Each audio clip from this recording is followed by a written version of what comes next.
Please, তোমরা তো জানো না কখন তোমরা মরবা। শোনো, তুমি অপরাধ করিও যদি তোমার মনে হয় আল্লাহ তোমাকে দেখে না, তখন করিও। তুমি অপরাধ করিও যদি তোমার মনে হয় আল্লাহ তোমাকে জিজ্ঞেস করবে না, তুমি নিশ্চিত বেঁচে যাবা।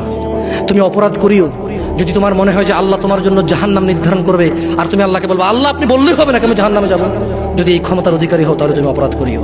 তোমাকে বলি, ইয়া মহিলা, মা, বোন, চাচা, চাচি, নামাজ ছাড়া মানুষ মুসলমান থাকে না। ওয়াল্লাহি আমি বলছি না কোথায় বাঁধবেন, তর্ক পরে। আমি বলছি আপনি নামাজটা স্টার্ট করেন না। আমি বলছি না যে তারা ওই 20 রাকাত পড়বেন না 8 রাকাত পড়বেন। আমি বলছি যে আপনি পড়েন, 2 রাকাত হইলেও পড়েন। আমি বলছি যে আপনি ঈশার নামাজ 15 রাকাত দরকার নেই, আপনি শুধু 4 পড়েন। আমি কি বলছি সুন্নত বাদ দিতে?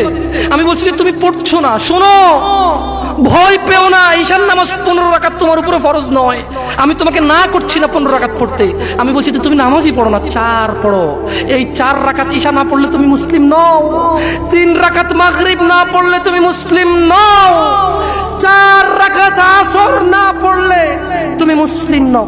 দেখো, আমাকে দোষ দিও না। বুখারী খোলো, সালাত অধ্যায়ে যাও, আযান অধ্যায়ে যাও।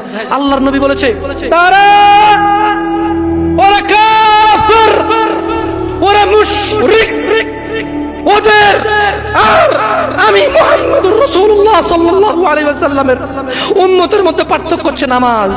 সুবহানাল্লাহ। ও সাহাবা, ও উম্মত, তুমি চিনবা মুহাম্মদের উম্মতকে সাল্লাল্লাহু আলাইহি ওয়াসাল্লাম। ও আমার উম্মত, তুমি কি আমার উম্মতকে চিনতে চাও? শোনো, তারা যারা আমার উম্মত না, আর এরা যারা আমার উম্মত। ওটা আমার উম্মত যারা নামাজ পড়ে না, আমার উম্মত। তুমি আল্লাহর নবীর উম্মত ছাড়া কিভাবে মুসলমান হবা? তোমাকে আমি বলি, নামাজটা ছাড়ি প্লিজ।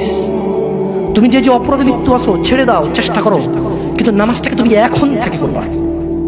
তোমার ফজর মিস হওয়া চাই না। তুমি যদি সারা জীবন নামাজ না পড়ো, আমার যায় আসে না। তুমি যদি সারা জীবন নামাজ পড়ো, আমার কিছু লাভ আছে। তুমি নামাজ পড়লে নাকি আমি আমার লাভে কথা বলছি। শোনো, তুমি নামাজ না পড়লেও আমার লাভ আছে। কি? ইন্নামাল আমালু বিন্নিয়া। আমি নেকির উদ্দেশ্যে কথা বলছি, আমার নেকি হয়ে যাবে। কে ঠেকাবে? তুমি তো আর আল্লাহকে ঠেকাইতে পারবা না। তুমি নিজেকে না নামাজ থেকে বিরত রাখতে পারবা, আল্লাহ যদি নেকি দেয় ঠেকাইতে পারবা? তাহলে আমরা সবাই বলি আল্লাহর দিকে তাকিয়ে শেভ করিয়েন না। দেখেন, এটা অনেক কিছু না, এমন না যে শেভ করলে আপনি একেবারে কাফের হয়ে গেছেন, মুশরিক হয়ে গেছেন, এমন না। লজ্জা থাকা উচিত। কিভাবে কাটতেছেন? কিভাবে? মহিলার ওঠে না, আপনার ওঠে, কেমনে কাটতেছেন? গলা কেটে দিবেন? কাটবেন না কেন? এটা হারাম। এটা কাটাও তো হারাম। শুকর খাওয়া কি হারাম? এই যুবক, তুমি দাঁড়াও, সবাই লক্ষ্য করবেন না, ওকে কেউ ভিডিও করিও না, পরে লজ্জা পাবে ইন্টারনেট আসলে। তোমাকে এখন